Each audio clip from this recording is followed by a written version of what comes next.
way back in probably 2009. It started out with weed and alcohol. You know, most people don't frown on that too much, but then it makes you a little bit more susceptible to being open to trying more things, harder things. Back then, it was in and out of jail and group homes because it was just trouble after trouble after trouble. And we moved down to Texas in a small town called Eustis. And that was at about 14. And it was a small town of probably just a couple hundred people. And I had my best friend down there, and we smoked weed every day, all day. That was our thing. Well, one day we got a hold of some acid, and so we did the acid, and we were told that if you smoke some meth with the acid, that it gives you a better time. It gives you a better high, a better ride. So we did it. And at the time we thought it was great. It was fun. It was awesome. We lived in the middle of the country, so we were literally just doing whatever we wanted. And from that point on, we were always trying to get more and more meth. It was just always, and it was extremely hard to get down there. But once we found a way to get it, it was kind of just balls to the wall, getting high every day. We were both in high school at the time. Very shortly after the steady meth use started, we both got expelled. Mind you, we're in a school that was K through 12, maybe 1,000 students, maybe. We got expelled and then went even further because now we don't have really any responsibility. You know, school at 16, if you don't have school and whatnot, it's what it is. But we got pretty far off there, and I lost my grandpa in February of 2015, and he lived up here. He was in a nursing home, and whenever he passed, we came up here for the funeral. And I went off the deep end up here. I didn't even go back to Texas. I was on probation in Texas, didn't go back. I ended up getting sent to KJCC here in Topeka, and whenever that happened, I got out right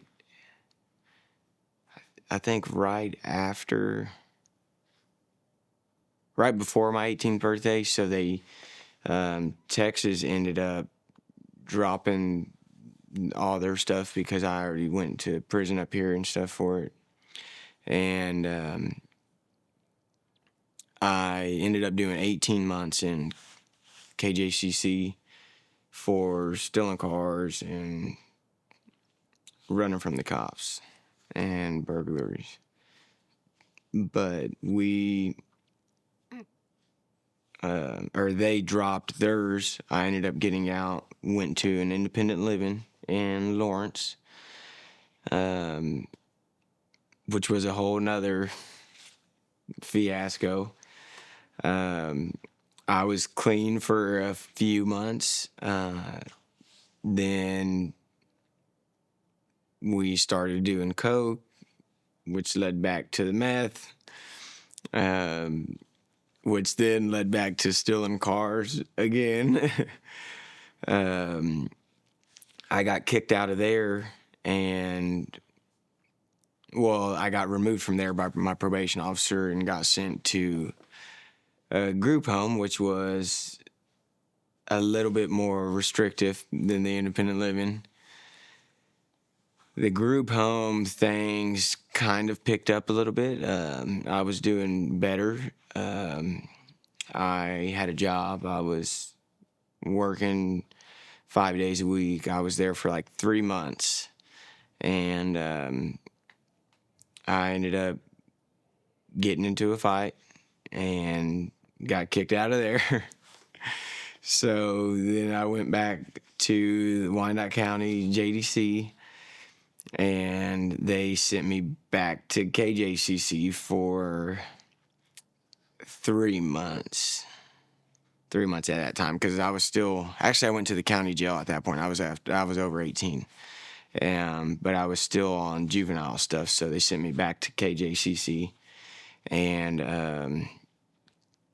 I got out after doing 3 months. This brings us up to the end of 2016, beginning of 17, and I went to live with my grandma. And I did pretty well for a little while. It lasted for about 6 months, roughly. And I was working at Waste Management. I was a mechanic at the recycling plant. So I had a really fun, interesting job. It was always something new. It gave me something to kind of look forward to. I was part-time at Johnson County Community College for automotive tech. And it seems like once the summer break hit, it just all hell broke loose again. And it was very slow because I was trying to not lose everything. You know, I thought that there was a way to do it and not get caught, not get in trouble. This brings us to mid 17, and finally I lost my job,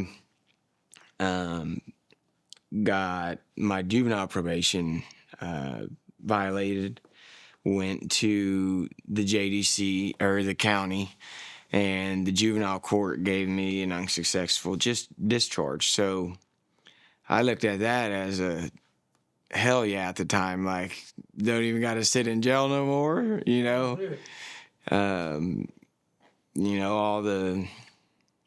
I was done with all that. I thought it was free game. And that's where it really started at. That's where it went south very quick. Once it started with the meth, that probably was pulling me back.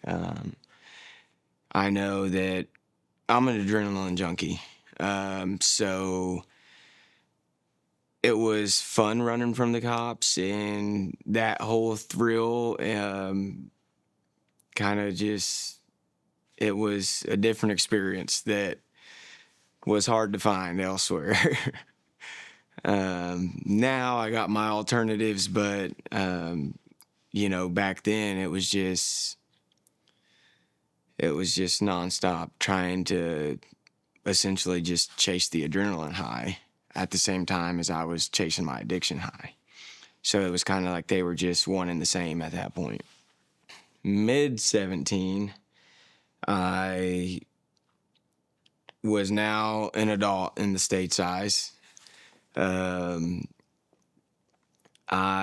was at an even lower point in the addiction, so I was going harder and harder, stealing more, running from the cops literally every day. You know, it was me and a group of friends. We would just run. It was like almost like we were playing cat and mouse. Like we would go looking for trouble because we thought it was fun. And I want to say it was July 9th. So the night of my birthday, July 8th, we decided we needed to go make some money. That way we can party real hard that weekend. You know, we can all have all the friends over and enjoy it. So we went out all night long, stealing stuff, stealing cars. Well, by come morning, you know, it's the 9th. It was about 7, 8 in the morning. We had finally wrapped up, and we were heading back home, which was to Kansas City from, I think, like Tonganoxie maybe. And on the way back, the highway patrol tried to pull over one of us. We were in 2 cars, and he went around me and tried to get my buddy. Well, neither one of us could let the other get caught up. So he ended up having a flat, jumped into the truck, and we all ended up being in one vehicle running. And we got away on foot, and little did we know, a couple weeks later, I had a warrant out. And I found out because they finally caught me one time, and they told me. So I spent the next 4 months in jail, and anybody that's been to jail kind of knows it's like a majority of them people, them guys, girls, whatever, you know, they're just, I feel like a majority of them are just plotting their next big plan. Or, you know, can't wait to get out and get high. And I was doing all of it. I did think that I could be smarter and slicker and get away with everything. Everybody does. And in December, they let me out on adult probation. And that was pretty much the one chance I got. And literally that night, I had a new stolen car. And surprisingly, I did not get high for, I think, like 2 or 3 days. But then I was getting high. And that lasted for a grand total of 18 days. And we had a pretty big incident where the cops were called because they thought we were shooting at cars, but we were not. We were perched up on the side of the like where billboards are up on the side of the highways. And a passerby thought we were shooting at the highway. We were not. It was just a good spot to shoot, we thought. And so the cops swarmed it pretty heavy. We ran, got away, and a couple hours later were chased again, and they chased us until they caught us that time. They took me in, and I was charged with guns, stolen property, burglary, fleeing and eluding, assault on LEO, over 3 different counties. And that was Wyandotte, Johnson, and Clay. And when I went in, I wasn't looking at it too serious, you know. You can get your hands on things really anywhere, jail, prison, or whatever, and I was still chasing that addiction every time I got a chance. Well, about a year later, I found out how much time I got. It ended up being a grand total of 77 months. And I did 60 months of it. And all the way up until my 2.5-year mark, I still had plans and I was still doing meth in prison. Basically, I was just going to use every way that I got caught to not get caught again. And I ended up being in there with a friend of mine. He grew up with my cousin. He did the same stuff that we did, and he battled the same addiction. And he was coincidentally my vent partner. Whoever's next to you, usually you'll be chatting it up with them all night because you're in your cell all the time. Well, he ended up being out one night stealing cars, and he got jumped by 3 guys trying to protect their property, and he ended up shooting them, and he got, I think, 18 years for it. And his story and what happened to him made me open my eyes, because there was many times that could have been me, and that 60 months that I ended up doing could have been 18 years. And, his mom had to deal with it. His daughter, she was just a little girl. She's going to be a grown woman, probably married with their own family by the time he gets out. And all the months and months and months of me and him talking is what made me know something had to change. But I also knew I had to find something to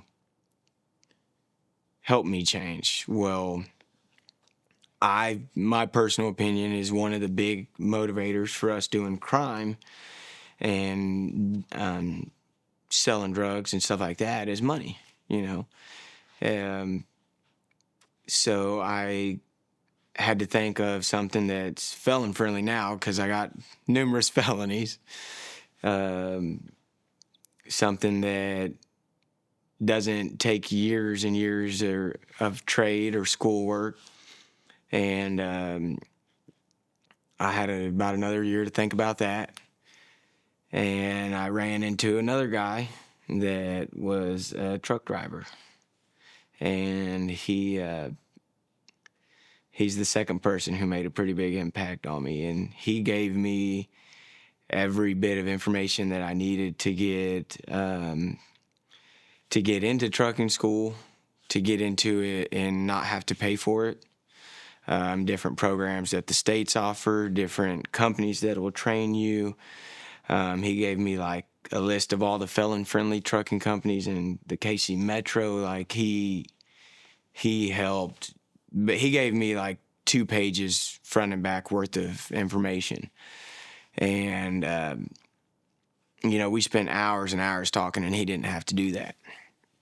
Well, whenever I got back to prison from the county jail visit, which is where I met him, I started looking into some of the programs that he was talking about and doing some research. And in the meantime, I got a minimum wage job in prison where I could make real money, not just 60 cents an hour. So I got that job making $9 an hour. And I just started saving up money because I needed to be prepared to pay for my school if I had to. And by this point, I'm committed. Like, there's nothing else I'm doing. I'm going to CDL school. I'm gonna get my CDL. I'm gonna start driving semis. I'm gonna make it happen. And I ended up meeting closer to my release with I think they're called reentry, if I remember right. And they start getting you ready to go back out into the community. And talking with them, they put me in touch with another lady. So a whole another program I didn't know about that helped as well. She put me in touch with the other program that does what I needed. So by the time I got out, I had like 14 or 15 months worth of saving money up to make sure I could pay for school. And then I get out to find out that Kansas Works paid for the school. So within 3 weeks, I was at my first day of school, 3 weeks getting out. I was starting my first day of CDL school. It's a 4-week school, and we're talking about 2022 at this point. And I got out August 3rd, I believe. And I started my job in October and been there ever since. I'm still a firm believer that money is a big motivator for us to go back to the crime. But as far as the drug side of it, I think it's support. Having the family and friends that are a positive impact. And I would always push back then. I would always push the family away. Like, no, you're crazy. I'm not doing drugs. I'm not getting high. I would stay away. You don't know what you're talking about. You're crazy. And I learned to kind of, even if I don't want to hear it, embrace those concerns. Even now, grandma, I'll tell her something about work, and she's like, well, just deal with it. It's really not a big deal. Well, back then I'd have been like, no, screw that. It is a big deal. So I've learned to kind of embrace the family connection side of it and embrace their support instead of kind of just kicking it away. And then one of the other big things I did was everybody who I used to talk to, unless I knew for a fact that they were doing better, I didn't reach out. And to this day, I still get friend requests and message requests from old friends, and I love the hell out of them, but you're still doing the bullshit. And, I'm past all that.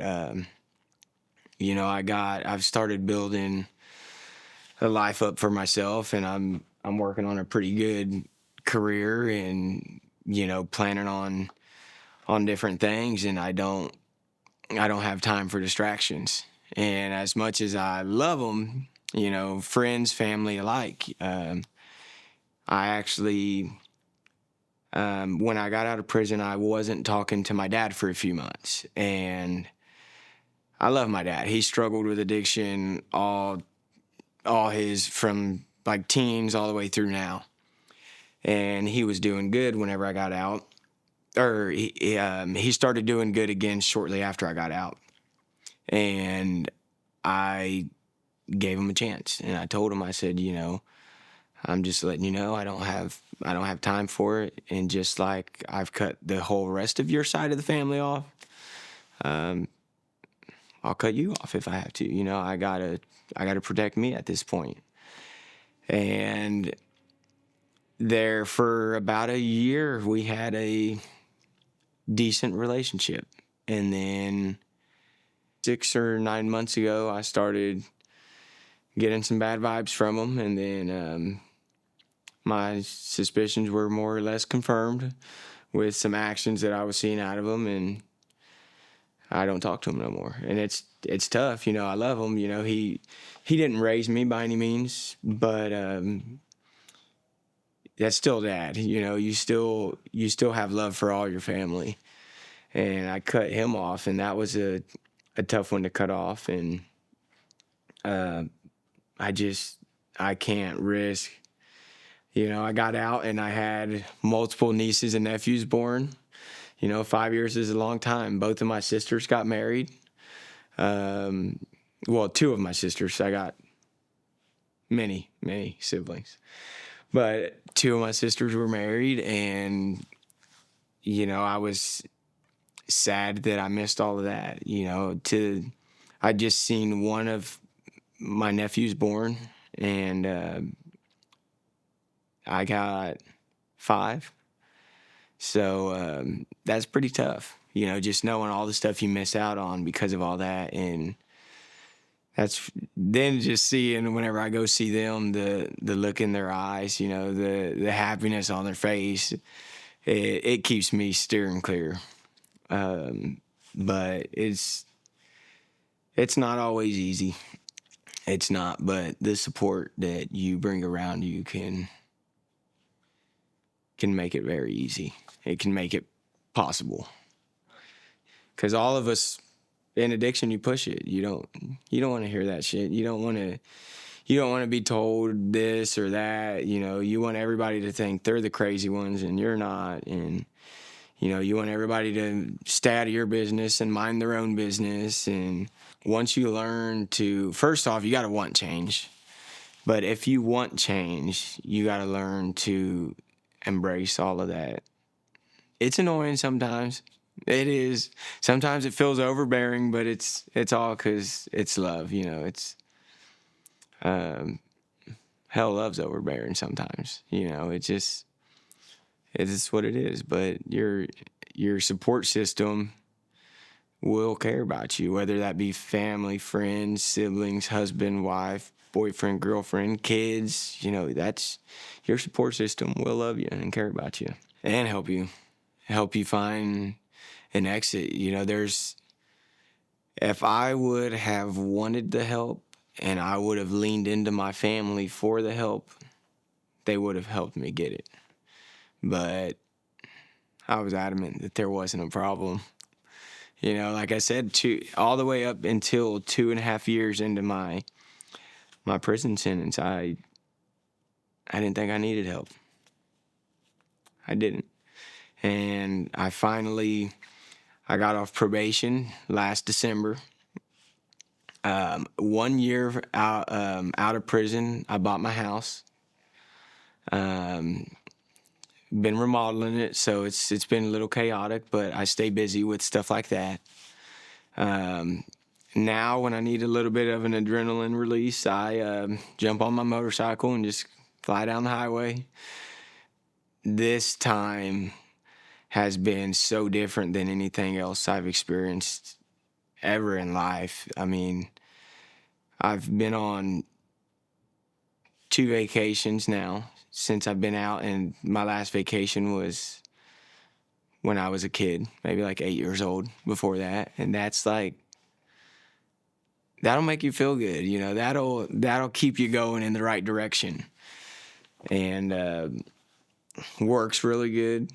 There's always pros and cons, but overall I do like it. I do wish there was a little bit more excitement involved, because it's just the same thing. You're just driving, delivering. And because I deliver to restaurants. So it's the same thing every single time. But it is a really easy job for me, and it's very fast paced because you want to get back home, and I like that. And then, yeah, I'm pretty happy with where we're at now. Pretty excited about it. Pretty excited to see what even the next 2 years have, because I didn't get sober until 2019, even though I went into prison in 2017. And so we're 5 years in, and it's going to be interesting to see what the next 5 years of recovery have. Every time I would go to jail, my mom would be crying and crying. And she went and seen me in county, and she just broke down crying, and she's like, I just hope this is your last time coming through here. And once you get to a certain point of being in addiction, you're just like really numb. So, you might feel some emotion, you might laugh, you might cry, you might get mad, but overall you're kind of numb. And when I seen my mom break down crying like that, and mind you, I had seen it for years, because I'm her only son, so she's always been I've almost been perfect in her eyes, all my life. But seeing her break down crying like that, it really, really hurt. And then my grandpa, he died. He didn't never see anything different other than me going in and out of jail and JDC at that point. And me and my cousin and our friends smoking weed out on the porch, just that's all he ever seen. And grandma, she's getting older now. Grandpa died at 93. That was my dad's dad. My mom's mom is the only one I got left now. And she is 67.